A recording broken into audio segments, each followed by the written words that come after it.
La violence de l'imaginaire sur les enfants des sorciers. C'est le thème de la seconde émission enregistrée à Kara avec Juliette Nora, juriste et chef de programme du projet à l'origine sur du Togo. Le film est assuré par Robert Dansou. Je suis Nicolas Stopa. Bienvenue à tous sur Radio Nouvelle.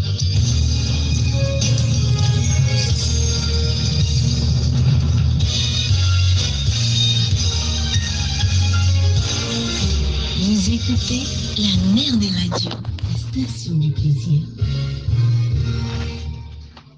Monsieur Justin Nemnora, bonjour.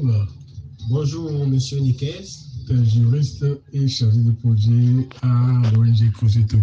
Nous allons parler ce matin de la violence de l'imaginaire sur les enfants sorciers. Nous avons déjà évoqué une autre émission, nous avons parlé de long large des enfants dits sorciers et de l'étude que vous avez réalisée en faveur des enfants dits sorciers. Alors, dans une précédente émission, nous avons évoqué les enfants dits sorciers, les problèmes qu'ils rencontrent et les apports de solutions à travers la lutte que vous menez. Rappelez-nous un peu tous ces points énumérés. Bien, merci beaucoup. Je pense que nous avons discuté, comme vous le dites, dans une précédente émission sur la question ou le phénomène des enfants accusés de sorcellerie au Togo. Et nous relevions un peu les actions, les activités que nous menons sur le terrain avec la collaboration de plusieurs acteurs, notamment des services de l'État et certaines organisations de la société civile. Et c'est vrai que cette lutte, elle a encore du chemin devant elle, puisque, comme je le disais, tout est basé sur les normes, les croyances et les stéréotypes. Il faut beaucoup travailler là-dessus pour que nous puissions arriver à défaire ces normes et croyances. Donc, c'est à travers la stratégie des ISCC, de l'information, la communication, l'éducation et la formation, que nous pouvons amener les acteurs à changer de comportement. Donc, nous voulons, à travers nos actions, induire un changement de comportement, un changement de mentalité pour que l'enfant puisse bénéficier, grâce à l'action de tout le monde, d'un environnement protecteur. Voilà donc ce que nous faisons et nous appelons toutes les bonnes volontés qui voudraient bien évoluer avec nous dans cette lutte. Les accusants de sorcellerie font partie de la panoplie des outils déployés dans le contexte des économies en crise. Qu'en est-il de leur éducation et de l'intégration de la société? Que faites-vous exactement pour les enfants dits sorciers, pour leur intégration dans la société et pour leur éducation? Je pense que l'un des objectifs de notre lutte, c'est justement pouvoir œuvrer ou permettre à ces enfants-là de jouir de leur droit à l'éducation. Et également de pouvoir leur permettre d'évoluer dans une famille. Parce que le milieu par excellence de développement d'un enfant, c'est ça, la cellule familiale. Or, c'est justement ce qui leur est dénié lorsqu'ils sont accusés de sorcellerie. Vous convenez donc avec moi que c'est très important et c'est à juste titre qu'il faut lutter, sensibiliser, induire un changement de comportement pour que le droit à l'éducation de l'enfant soit restauré. Lorsqu'un enfant est accusé de sorcellerie, il est rejeté par sa cellule familiale, des fois par la société, il se retrouve dans la rue. Et dans la rue, tous les moyens sont bons pour survivre. Il peut commettre de petits larcins qui parfois le conduisent à la gendarmerie ou à la police, en tout cas dans une procédure judiciaire. Et donc à ce niveau, nous disons que l'enfant en situation difficile ou en danger, l'enfance en situation difficile ou en danger précède l'enfance en conflit avec la loi.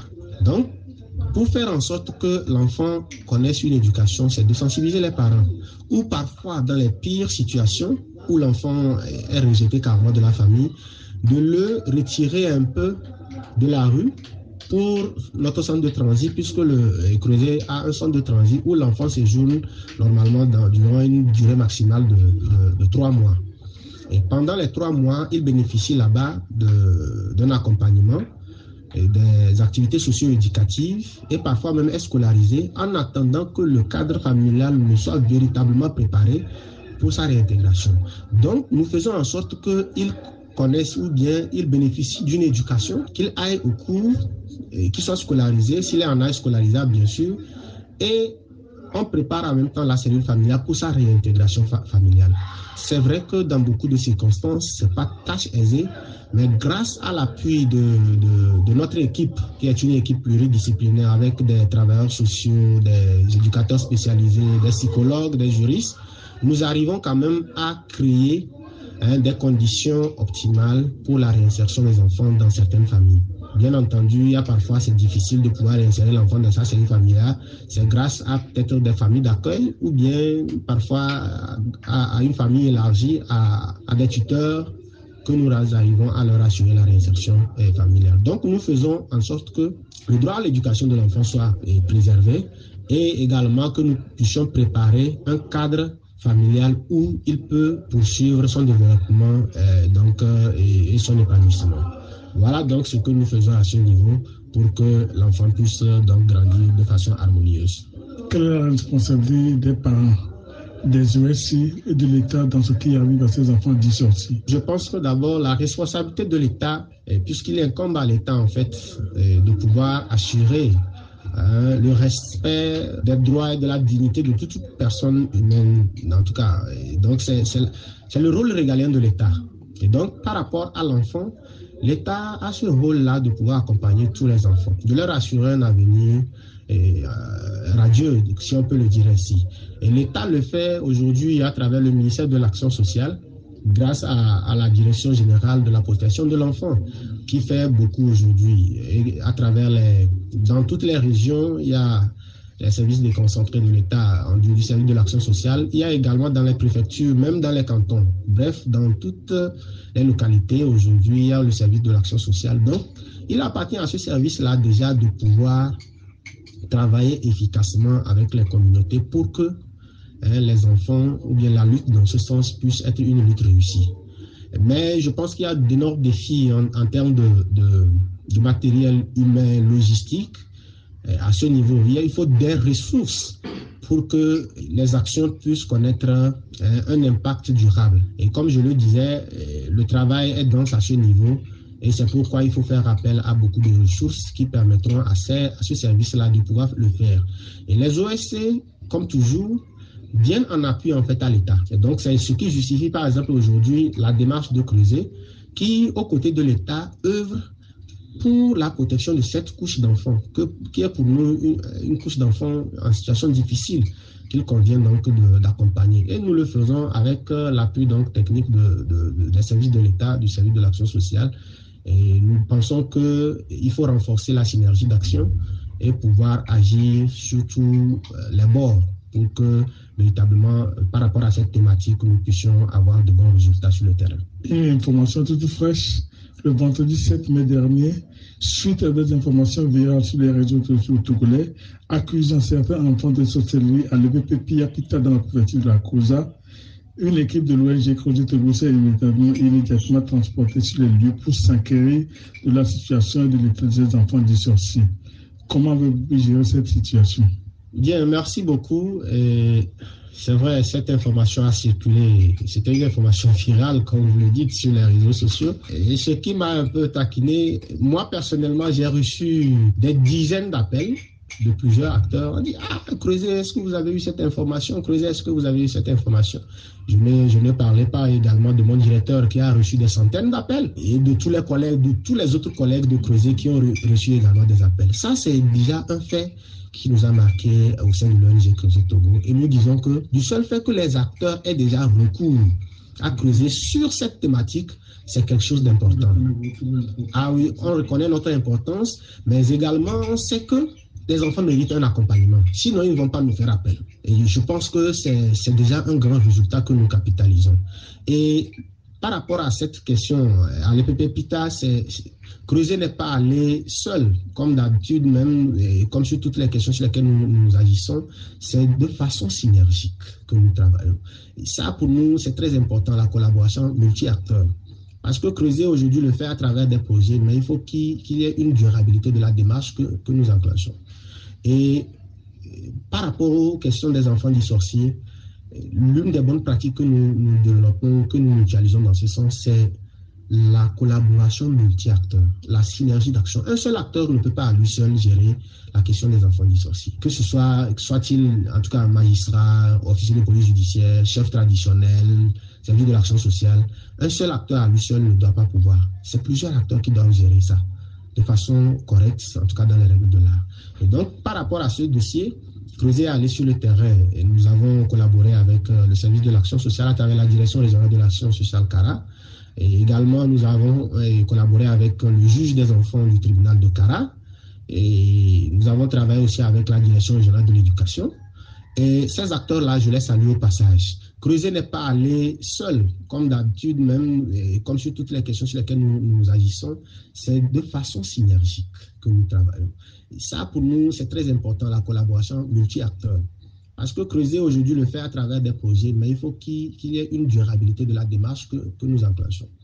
Et par rapport aux questions des enfants dissociés, l'une des bonnes pratiques que nous développons, que nous mutualisons dans ce sens, c'est la collaboration multi-acteurs, la synergie d'action. Un seul acteur ne peut pas à lui seul gérer la question des enfants dissociés. Que ce soit-il en tout cas un magistrat, officier de police judiciaire, chef traditionnel, service de l'action sociale, un seul acteur à lui seul ne doit pas pouvoir. C'est plusieurs acteurs qui doivent gérer ça de façon correcte, en tout cas dans les règles de l'art. Et donc, par rapport à ce dossier, Creuset est allé sur le terrain et nous avons collaboré avec le service de l'action sociale à travers la direction régionale de l'action sociale CARA. Et également, nous avons collaboré avec le juge des enfants du tribunal de CARA. Et nous avons travaillé aussi avec la direction régionale de l'éducation. Et ces acteurs-là, je les salue au passage. Lorsque Creuset est allé vers eux, c'est sans hésitation. La synergie d'action a permis de pouvoir gérer un peu le cas. Ce qui était à déplorer, c'est que les enfants, à un moment donné, faisaient l'objet d'une discrimination, en tout cas d'une marginalisation. Et des enfants qui sont présentés comme ça, sur les réseaux sociaux et tout ça, vous vous rendez compte de comment ces enfants-là seront considérés dans leur localité? Tout le monde va les fuir. À l'école même, comment ils vont pouvoir aller? Et c'est ce qui est arrivé, les enfants n'arrivaient plus à aller à l'école. Et il paraît même qu'un des enseignants continuait d'être malade et on a refusé que les enfants intègrent les classes. Vous voyez un peu que c'est un peu compliqué. Donc, au final, en collaboration avec les acteurs étatiques, nous avons pensé qu'il était important de retirer les enfants pour un petit temps.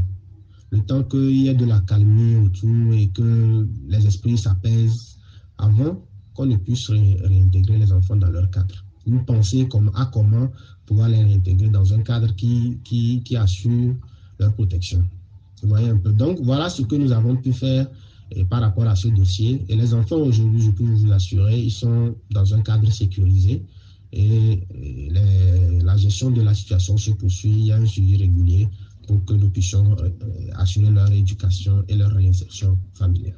Voilà, justement, à l'issue de l'affaire, avec les informations recueillies, quelles sont les stratégies d'accompagnement que vous avez formulées envers ces enfants très traumatisés et désormais stigmatisés? Oui, merci beaucoup. Justement, les enfants, actuellement, ils ont... D'abord, il faut voir, certains disaient que les enfants ont avoué d'eux-mêmes. Il faut voir l'état psychologique de ces enfants. Actuellement, notre psychologue est en train de faire un travail de fond avec ces enfants. Il y a un, lorsque vous le voyez visiblement, ça ne va pas. Un des enfants. Ils sont deux. Donc, il y a un, visiblement, ça ne va pas. Donc, notre psychologue est en train de faire un travail de fond avec ces enfants. C'est le premier élément qui était important pour nous. Les prendre en charge sur le plan psychologique. Leur assurer un cadre sécurisé. C'est très important. Donc, aujourd'hui, ils sont dans un cadre sécurisé. Ce n'était pas exclu que quelqu'un fasse du mal à ces enfants-là en cours de route. Vous voyez un peu. Donc, les retirer de là était important pour nous. Et c'est ce que nous avions fait. Il y a également un accompagnement psychologique qui est en train d'être fait. Ce serait fait de façon continue. Ils ont également une sécurité alimentaire. Et nous sommes allés le même jour discuter avec une école de proximité qui a accepté de pouvoir les prendre pour assurer déjà leur scolarité. Je salue au passage cette école qui très souvent nous accorde ces facilités-là pour qu'on puisse accompagner les enfants. Donc, la stratégie, comme je le dis, pour me répéter, c'est d'abord la prise en charge psychologique, assurer la stabilité de ces enfants-là, pouvoir travailler pour qu'ils continuent leur études, travailler également, en tout cas au même moment, avec la famille. ou la société elle-même, pour qu'on puisse accepter ces enfants. Parce que nous n'allons pas, ils ne vont pas rester dans leur cadre là-bas éternellement. Ils sont appelés à réintégrer la société. Donc, il faut travailler sur tous les éléments pour que l'environnement dans lequel ils vont évoluer soit un environnement protecteur. Ouais, merci beaucoup. Et effectivement, ce n'est pas la première fois que vous êtes confronté à cette situation totalement absurde sur d'autres cieux. Comment arrivez-vous à résoudre ces problèmes d'enfants sorciers dans la région? Oui, merci beaucoup, M. Niquez. Vous le dites si bien, ce n'est pas la première fois. Nous avons plusieurs cas. Chaque jour que Dieu fait, nous avons des situations pareilles. Et nous avons reçu entre-temps certaines autorités qui nous disaient, mais lorsqu'on leur parlait de ça, pour eux, c'est que nous sommes en train d'inventer. Pour eux, nous sommes en train d'inventer, mais malheureusement, c'est la situation de terrain. C'est la situation de terrain. Vous vous en souvenez, il y a en tout temps certains enfants aussi qui avaient été accusés. Là, je suis obligé, puisque ce n'est plus un secret pour quelqu'un. Dans la préfecture de Bassa, certains enfants avaient été accusés d'être à la base de la sécheresse, du fait qu'ils ont arrêté les pluies. Mais ces enfants, on les a récupérés. Ils ont passé un temps avec nous. Mais ils ont grandi comme tous les autres enfants dans de bonnes conditions. Il y avait un d'entre eux qui n'avait pas de cheveux, les cheveux ne poussaient pas, il n'y avait que des plaies. Et selon l'opinion dans la localité, c'est que l'enfant aurait transporté le bouillon humain et c'est ça qui est versé sur sa tête, c'est pourquoi les cheveux ne poussent pas. Et puisque nous avons travaillé avec les médecins, il y a un médecin qui a diagnostiqué que c'était une insuffisance, une carence alimentaire, et donc il a prescrit des produits, des vitamines. Aujourd'hui, l'enfant a des cheveux comme tout le monde. Donc, ce n'est pas la première fois que nous gérons ces cas-là. Nous voyons par rapport à la situation de l'enfant, qu'est-ce qu'il faut faire. Donc, si par exemple, il présente un état de santé qui n'est pas reluisant, qui n'est pas bien, il faut d'abord contacter les médecins, faire une prise en charge psychologique, assurer leur stabilisation, faire des causeries éducatives avec eux pour qu'ils puissent en tout cas se sentir aussi dans un cadre où ils sont. Et donc les comportements reprochés aux enfants sont de nature à énerver ou à indisposer les adultes à leur égard. Je donne un exemple là-bas où un parent disait à son enfant qui est souvent taquin, il pose beaucoup de questions, il dit mais toi quand tu restes à la maison là, j'ai comme l'impression que tu vois ce qui se passe sur la route. Vous voyez un peu. Et ça a commencé comme ça, le parent est allé consulter un charlatan et dit que bon, lui ne comprend pas le comportement, les attitudes de son enfant. Est-ce que le charlatan ne trouve pas qu'il y a quelque chose qui ne va pas? Mais naturellement, le charlatan a trouvé qu'il y a quelque chose de faire venir l'enfant. Et que l'enfant est arrivé, dit à l'enfant que toi, tu as des diables. Il m'a dit, oh, j'ai quel diable? Je ne... dis, mais si tu nies, mes diables vont te faire du mal, vont te tuer. Si tu nies, mes diables vont te tuer. Vous voyez, l'enfant a dû accepter. Et c'est comme ça qu'il a été envoyé chez un charlatan. Vous voyez, donc parfois, l'aveu est arraché sous l'effet d'intimidation, de la menace et tout ça. Donc, à ce niveau, nous nous sommes dit que le comportement aussi joue. Nous avons pris en compte les faits reprochés aux enfants. Et vous allez voir que à ce niveau, il y a 13 ou 14% pratiquement des enfants accusés qui disent qu'ils sont sorciers. Là, puisque à l'entame de l'émission, je me disais, il y a certains qui disent eux-mêmes qu'ils sont sorciers. Comment ça se justifie? Parce que vous allez constater que dans nos communautés, souvent, le sorcier est craint. Donc, parfois, certains enfants, puisqu'ils voient comment on les traite, il peut dire lui-même qu'il est sorcier. Parce qu'il est en train de développer une certaine défense pour lui-même. Les psychologues vont mieux expliquer ça, puisque nous avons fait le travail avec les psychologues qui ont mieux expliqué ça. Et puisque nous sommes dans un délai pour l'émission, je ne vais pas trop m'appesantir là-dessus, mais il faut quand même retenir que les aveux ne sont pas des aveux simples. C'est toujours lié à quelque chose avant que l'enfant ne le dise. Et comme on peut le dire même sur le plan juridique aujourd'hui, l'aveu n'est plus la reine des preuves. Avant, on pouvait dire que l'aveu, quand quelqu'un avoue qu'il a fait quelque chose, c'est que c'est bien ça. Mais aujourd'hui, l'aveu n'est pas la reine des preuves. Il faut aussi voir l'état, la situation psychologique de cette personne. Vous voyez un peu. Donc, par rapport aux faits reprochés, une minorité d'enfants se reconnaissent sorciers. Ce sont des adultes qui les déclarent sorciers ou les convainquent de sorcellerie. Et la majorité des faits reprochés ne peuvent pas être prouvés. Donc les allégations des adultes se ressemblent et c'est souvent des discours stéréotypés. Au-delà, nous avons pris en compte également le milieu d'habitation de l'enfant. Et là, nous avons constaté que 62% des enfants accusés de sorcellerie vivent en milieu rural. Vous allez constater que c'est dans les villages, dans les hameaux les plus reculés que ce phénomène se vit. En ville, vous pouvez me dire, monsieur Nickel, si ici à Lomé, vous avez... Voilà, c'est très rare. Donc, et comment ça est-ce que les enfants de la ville sont différents de ceux du village ou comment? Donc, le milieu d'habitation, quand on est en milieu rural, le risque est élevé. Donc, vous voyez, ce sont 2% des enfants. Nous avons donc constaté que les accusations de sorcellerie sont plus poussées en zone rurale. Un autre critère que nous avons pris en compte, c'est le niveau économique du répondant. Près de 70% des répondants des enfants dits sorciers vivent dans la précarité ou dans la pauvreté, dans une précarité économique. 70%. Et donc, il existe une très forte corrélation entre précarité et pauvreté et la désignation d'un enfant comme enfant du sorcier. Un parent très riche, vous n'allez pas constater que, vous n'allez pas apprendre qu'on a accusé son enfant d'être sorcier. Vous voyez un peu. Nous avons pris en compte également la religion. La religion, c'est le 10e critère et l'avant-dernier. Et donc, plus de la moitié des enfants accusés de sorcellerie sont originaires de familles, animistes. 54% pratiquement. Et les familles musulmanes et chrétiennes semblent plus réservées. Donc, plus de 12% des familles se réclament d'une église nouvelle. Vous voyez un peu. Donc, c'est à ce niveau nous avons constaté que la religion aussi, près de 54%, ils sont, voilà. Et donc, la conclusion à laquelle nous sommes arrivés à ce niveau, c'est que les pratiques religieuses traditionnelles semblent constituer un facteur favorisant les accusations aussi de sorcellerie. En ce qui concerne le dernier critère, le niveau d'instruction, en tout cas, 2/3 des familles ou tuteurs des enfants sont illettrés. Et plus d'un quart des familles, des tuteurs sont semi-lettrés.